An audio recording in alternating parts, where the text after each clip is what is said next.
Cette semaine, donc, Parashat Vayakhel, c'est la paracha qui exprime l'exceptionnelle générosité du Ham Israël, dévouement et surtout générosité de cœur du Ham Israël qui va donc rendre possible l'édification du Mishkan. Et donc, Vayakhel Moshe et Béni Israël, Moshe Rabbeinu, le lendemain de Yom Kippour, rassemble le Ham Israël pour les solliciter et à la construction du Mishkan. L'un des élans de générosité exceptionnels se trouve dans les objets qui vont constituer le kior. Le kior, c'est l'objet dans lequel il y aura l'eau qui va sanctifier les Kohanim pour la Avoda, au quotidien.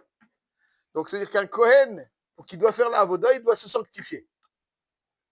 Comment il se sanctifie? Avec l'eau du kior. Kiddush Yadayim Viraglaim. Kiddush Yadayim Viraglaim, il se sanctifie.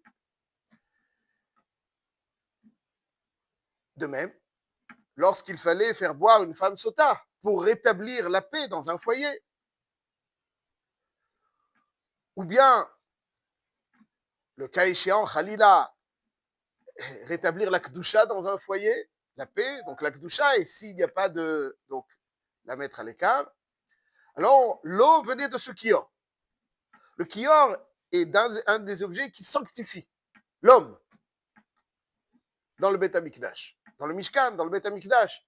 Il y a des objets qui sont appelés clés charrettes, qui sanctifient les végétaux, les menachot, ou bien les korbanot, le dam. Ça, c'est des clés charrettes qui vont sanctifier tout ce qui va servir à la avoda dans le Beth Amikdash. Mais l'objet qui sanctifie l'homme, c'est le kior. C'est pas quand on fait un shrita, il y a une kabbalat adam. La kabbalat adam de la shrita, elle est dans un kli sharet qui est mekadesh, le dam, pour permettre de faire la zrika. Ça, c'est mekadesh le dam. Mais qu'est-ce qui est mekadesh l'homme? C'est le kior. Ce qui est mekadesh l'homme, c'est le kior. Et observons de plus près ce kior. De quoi il a été constitué? Il y a marqué dans le pasuk, dans Parashat Vayakhel, Vayas et kior nechoshet. Donc il était fait de cuivre. Le pasuk poursuit Bemarot hatzovot asher tzav'u petach oel moed. Bemarot hatzovot. C'est quoi Bemarot hatzovot? Marot, c'est les miroirs. Une mar'a, c'est une miroir. Donc il y a des miroirs. Donc le kior était constitué de miroirs. Hatzovot. C'est quoi hatzovot? Marot, des miroirs. Des femmes qui les ont apportés. C'est comme Marot hatzovot. Rashi Akadosh se pose la question. Ça veut dire quoi, Bemarot hatzovot? Dit Rashi Akadosh, de quel miroir il s'agit? Bnot Israël ayu beyadan marot, sheroot behen keshen mitkashtot.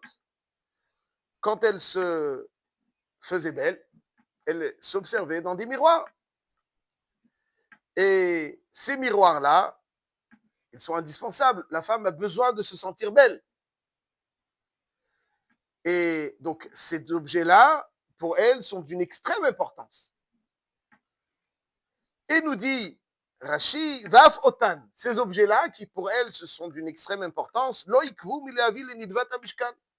Ils sont arrivés avec ces miroirs. Ces miroirs, donc, faits d'un cuivre spécial. C'est pas un cuivre, c'est un cuivre très spécial qui reflète donc le visage. Un cuivre très spécial. Pas tous les cuivres reflètent le visage. Un cuivre spécial, meyouchad. Donc, ils arrivent à chez Moshe Rabbeinu et ils donnent ce qu'elles ont de plus cher. Une femme, pour elle, se sentir belle, ça fait partie de l'oxygène. C'est son oxygène. Et donc, pour cet oxygène, donc la bonbonne d'oxygène, c'est le miroir. Elles arrivent chez Moshe Rabbeinu, elles lui donnent. A priori, un élan de générosité exceptionnel. Rashi nous dit, dans le Chazal, dans le Midrashim, il dit Vayamoes ben Moshe ben. Mipnei she'asuim le yetzer hara. Moshe Rabbeinu, il dit, mais ces miroirs-là, ils sont faits pour attiser le Yetzer Hara. Ils sont attisés pour le Yetzer Hara. Qu'est-ce qu'ils ont à faire dans le Mishkan? On ne peut pas construire un Mishkan avec des objets imprégnés du Yetzer Hara. Là, faisons bien attention, le terme est violent. Là, il y a Moès, Moshe Behen. Moès. Qu'est-ce que vous m'apportez ça? Un objet comme ça. Moès. Maous. Répugnant. Moès, Moshe Behen. Pour lui, c'était le symbole du Yetzer Hara. Qu'est-ce que ça vient faire dans le Mishkan? Amarlo Akadosh Baruch Hu, et faisons bien attention. Qu'est-ce qu'Akadosh Baruch Hu donne pour instruction à Moshe? Kabel, accepte-les. Pas malgré tout. Non. Ki elu chavivin alay minakol. C'est les objets que je préfère. Elu chavivin alay minakol. C'est les objets que je préfère. C'est pas simplement allez, faire plaisir. Non, c'est là-bas. C'est là-bas, c'est ça, chavivin alay minakol. C'est ça, c'est ces objets que je préfère. Chavivin alay minakol. Et pourquoi Hachem les préfère, ces objets? Dit Rashi Akadosh, il dit que lorsqu'en Égypte, les maris étaient épuisés. Épuisés. Ils n'avaient plus la force, ils n'avaient plus le goût, ils n'avaient plus d'espoir. Ils n'avaient plus envie de procréer.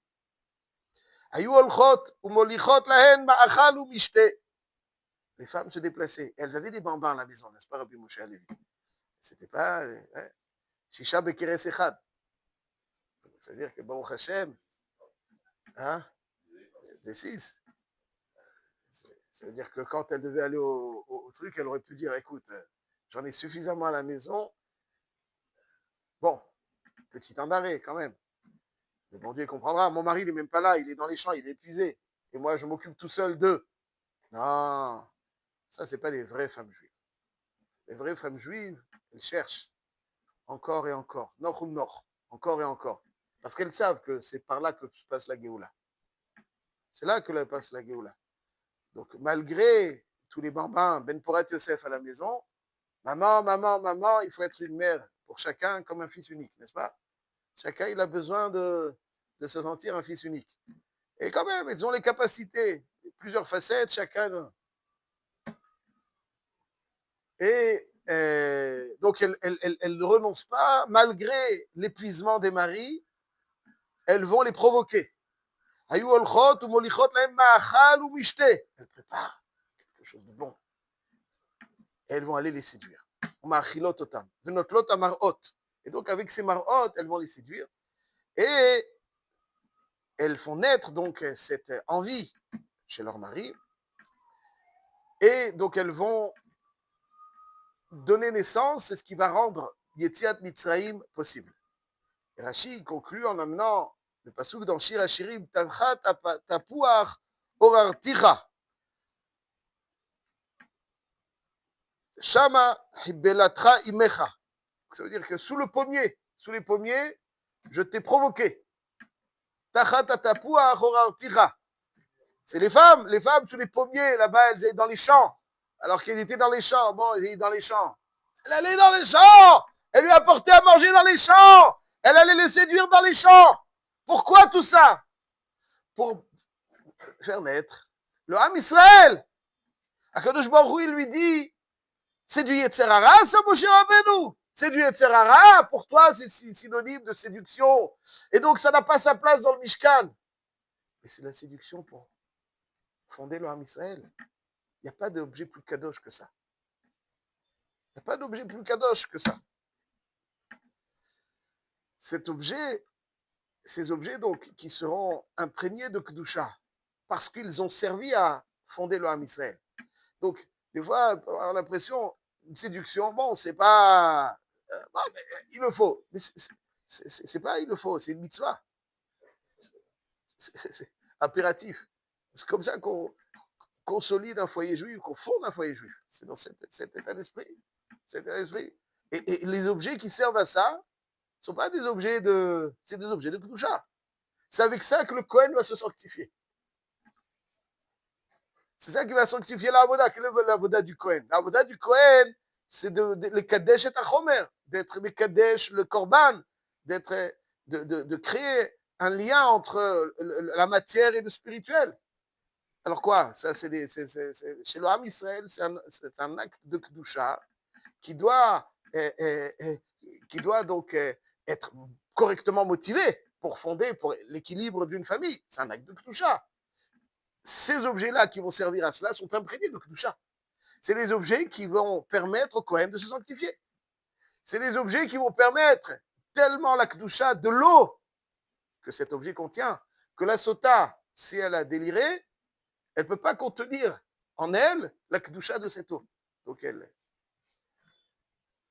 et à Draba, si Behemet, elle n'a rien fait, alors cette Kedusha va lui donner une bracha de pouvoir avoir des enfants, parce que cet objet est imprégné de Kedusha pour faire naître.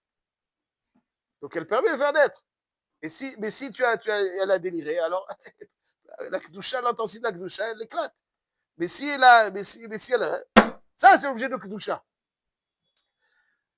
L'élan de générosité d'offrir ces objets-là pour les femmes, c'était ce qui a permis donc de créer un objet qui va sanctifier le Kohen. Donc certains, Moshe Rabbeinu au début, il dit mais ça c'est des objets d'Yetzirah. Ah, c'est pas des objets qui est du Mishkan. Il dit c'est des objets qui Yetzirah. Ça c'est Yetzirah, c'est Yetzirah Tov. C'est Yetzirah Tov. C'est comme ça que un foyer est stable et fort. C'est comme ça qu'on va faire naître.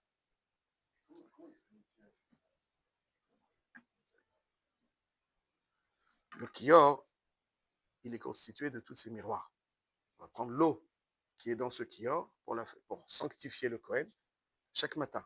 Kiddush Yadayim Veraglaim. Il mettait donc la main sur le dessus du pied. Et comme ça, il était Mikadesh Yadav Veraglaim. Et s'il y avait une sota, on prenait l'eau du kior pour la faire boire. Cette eau-là était contenue par ces miroirs. C'est ces miroirs qui sanctifiaient l'eau. L'eau, c'est le chomer. L'eau, c'est ce qui n'a pas de forme, ce qui est le chomer. C'est le chesed, l'eau. Sanctifier ce chesed, les relations sont du chesed, offrir. Ça peut être le réceptacle de la plus grande kedusha, comme si c'est mal utilisé, la plus grande touma. Et quand c'est bien utilisé, la plus grande kedusha, c'est pour fonder l'âme Israël, c'est les motivations. Ça, c'est comme ça. Donc les femmes ont fait preuve. C'est ça qui dit Rashi. C'est ça, Bemarot Atzovot, Tzvaot. Elles ont Tzvaot Hashem, l'armée d'Hashem. C'est-à-dire le Ham Israël pouvait sortir que s'il y avait suffisamment de dames qui sont venues dans le monde pour être Mekabel la Torah. N'est-ce pas? La Torah, elle devait donner à Yesh Shishim Ribo Otiot la Torah, Shishim Ribo du Ham Israël. Donc, donc ces femmes-là, elles ont rendu possible la sortie d'Égypte. Sans elles, la sortie d'Égypte n'aurait pas été possible. C'est elles qui ont propulsé la Géoula. Elles ont propulsé la Géoula parce qu'elles n'ont pas raisonné à dire hey, je veux faire des fois la grâce matinée, je veux dormir, et là encore 6, et donne le biberon à l'un et l'autre il se réveille. N Kazé Davar, elles avaient, c'est des références. C'est grâce à elles que la Géoula est arrivée. Et ces objets-là, c'est ça qui va finalement constituer le réceptacle dans lequel. Ça, c'est le kior. Et permettez-moi de terminer sur encore un élan de générosité qui va rendre possible donc l'édification du Mishkan, qu'il faut impérativement faire. Il y a marqué ויבואו כל איש אשר נשאו ליבו וכל אשר נדבה רוחו אותו הביאו את תרומת אדוני למלאכת אוהל מועד. Donc il y a ici נשאו ליבו et נדבה רוחו. C'est quoi נשאו ליבו? C'est quoi נשאו ליבו? Là il y a un Ramban splendide et merveilleux, l'élan de générosité de ceux qui vont construire le Mishkan. Il dit le Ramban, où est-ce qu'ils ont appris? Il y en a pour devenir architecte ou pour Bichlal, savoir être orfèvre. Il faut apprendre, non, un peu ça. Eux, ils étaient où? Il y avait une université en Égypte pour apprendre ça. Ils étaient en train de travailler le ciment. Hein? Ils avaient les mains grossières, a priori. Il faut être très, très subtil. Où ils ont appris ça? Comment Betzalel? D'où? Pas seulement lui, son équipe. Il dit le Ramban, Nesao libo, Nesao libo, Kilo matsinu ala mitnadvim, les shon nesiutlev, valiaskir bem nidivut. C'est-à-dire ceux qui donnent, c'est nadva rucho. Nesao libo. Il dit, ça veut dire quoi? Lo haya bahem shelamad et amlachot elimim lamed. Ils n'ont jamais appris. Ils n'ont jamais appris. Ils ne se sont jamais entraînés. Tout d'un coup, un beau jour, ils arrivent, ils disent à Moshe Rabbeinu, il cherche, je suis là. Attends, mais quelle expérience? Quand tu veux accepter quelqu'un dans un poste quelconque, un CV, ton expérience, si tu as zéro expérience, si tu as étudié la chose, on te jette de... Tu présentes quoi? Ta candidature, mais à quoi? Quelle expérience tu as? Tu n'as aucune expérience. Ils n'ont pas eu besoin d'expérience, zéro expérience. Et tout d'un coup, ils étaient capables, comme on... שלא היה בהם מי שלמד מלאכותינו מי שאימן בהם ידיו כלל. אבל מצא בטבעו שידע לעשות כן. Il était convaincu qu'il pouvait le faire. Convaincu qu'il pouvait le faire. Il y a un autre terme qui est employé. Milé otam chokhmat lev. Hashem les a remplis de chokhma. Qu'est-ce que ça veut dire? Quelqu'un qui sent que certaines choses sont impératives. Pas je veux, j'aimerais. Vous voyez que les gens qui réussissent, c'est les gens qui sentent que ce qu'ils doivent faire, c'est un impératif. C'est impératif. Lorsque je sens que c'est un impératif, j'ai confiance en Hachem qui me donne les capacités. C'est impératif. Je veux. Tu veux? Tu veux. Beaucoup de gens qui veulent beaucoup de choses, ils ne le font pas. Si je sens que c'est un impératif, alors j'ai Nissa Olibo. Je suis convaincu qu'Hachem me donnera les korotes et Hachem donc remplit les korotes. Donc, Bémet, Bederech Nes, ils ont réussi. Mais parce que Nissa Olibo, leur cœur était transporté par cet impératif et c'est ce sentiment d'impératif qui permettra. Ouais, c'est comme ça dans toute la vie. Je termine. C'est comme ça dans toute la vie. C'est comme ça dans toute la vie. Si quelqu'un il veut avoir des enfants Talmid Chacham, s'il dit, ben c'est idéal, j'aimerais. Des enfants bien, j'aimerais. Ce serait sympa, un bonus. C'est pas suffisant. C'est impératif, il n'y a pas le choix. C'est impératif. Tout ce que j'entreprends dans la vie, si je le souhaite seulement, pas sûr que je réussirai. Si je le considère comme un impératif, là, véritablement, Akadosh Baruch Hu me donne les korotes, il me remplit de korotes, même dans la connaissance, c'est comme ça. C'est bien si je connais pas mal. Non. Si je vois que c'est un impératif, il n'y a pas le choix. Là, Akadosh Baruch Hu, c'est ce qui s'est passé avec les Chachamim, et c'est ça qui crée un cœur capable de réaliser les plus belles choses.